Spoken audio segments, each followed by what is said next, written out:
আসসালামু আলাইকুম। সবাই কেমন আছেন? আশা করছি ভালো আছেন। আলহামদুলিল্লাহ আমরাও ভালো আছি। তো আজকে আমাদের যে ভিডিওটা সেটা হচ্ছে অনেকেই বুঝতে পারতেছেন না রিচার্জের জন্য ব্যালেন্স কোথায় অ্যাড করবেন, ড্রাইভের জন্য, বান্ডেল প্যাকেজের জন্য ব্যালেন্স কোথায় অ্যাড করবেন। তো আজকের বিষয়টা পার্ট থাকবে শুধু রিচার্জের জন্য ব্যালেন্স আমরা অ্যাড করব, সেটা আপনাদেরকে দেখাবো খুব সহজেই। তো চলুন কথা না বাড়িয়ে শুরু করা যাক। আমরা আমাদের অ্যাপসে চলে যাব। এখানে আমরা পিন দিয়ে নিব।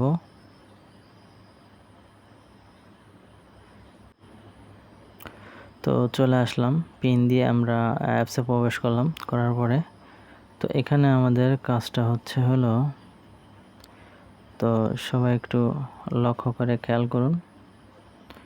এখানে দেখুন আমাদের অ্যাড ব্যালেন্স লেখা আছে, অ্যাড ব্যালেন্স। তো সর্বপ্রথম আমরা এখানে ক্লিক করব। করার পরে এখানে আমাদের একটু কাজ আছে, সেটা হলো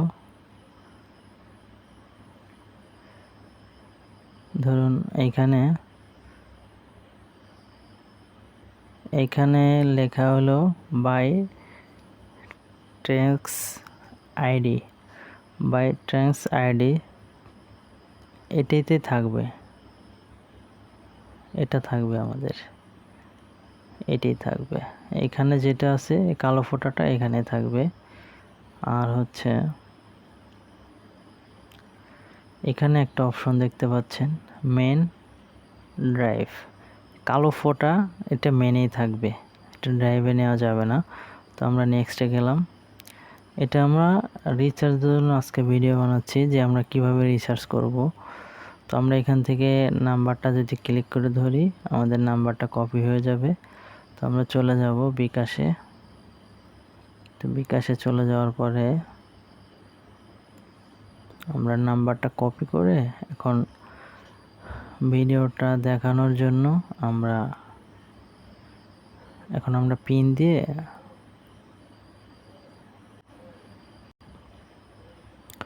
পিন দেওয়ার কাজ শেষ। এখন আমরা এটাকে কপি করে নেব, ট্রানজ্যাকশন আইডি দিয়ে এটা কপি করে নেব। এই যে আমরা ট্রানজ্যাকশন আইডিটা কপি করে নিলাম। নেওয়ার পরে এখন আমরা অ্যাপসে যাব। আবার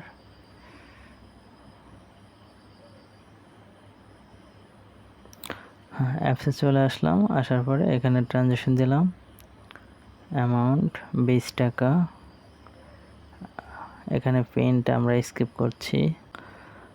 এখন আমরা অ্যাড নিউতে ক্লিক করলাম। দেখুন আমাদের ব্যালেন্সটা অ্যাড হয়ে গেল। আমরা এখানে কি করব, এই যে মেনে ক্লিক করব, চেক। দেখেন আমাদের 20 টাকা ব্যালেন্স অ্যাড হয়ে গেছে। তো এইভাবেই আমাদের বিকাশ, নগদ থেকে রকেট, উপায় সবগুলোর মাধ্যমেই আপনার মেন ব্যালেন্স অ্যাড করতে হবে। এখান থেকে রিচার্জ করতে পারবেন। পরবর্তীতে ভিডিওতে দেখাবো কিভাবে ড্রাইভে ব্যালেন্স নেবেন। তো সে পর্যন্ত ভালো থাকুন। আল্লাহ হাফেজ।